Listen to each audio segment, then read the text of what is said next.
How's it going, everyone? In today's video, I'll show you on how you can easily turn on the no fail in OSU. So in this way, for example, if we're playing a very hard level on OSU, it won't go ahead and fail the actual level. So therefore we could practice the level, so on and so forth. So if you want to enable it, it's going to be extremely simple. Head over to the main menu for songs, and then you want to click on mods, which is going to be the modifications that you can apply for certain musics.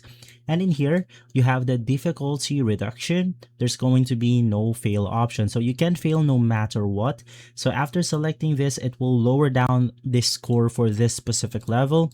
But in that way, we're able to practice our level on our way. So we cannot go ahead and fail this level. We could just keep playing as long as you want.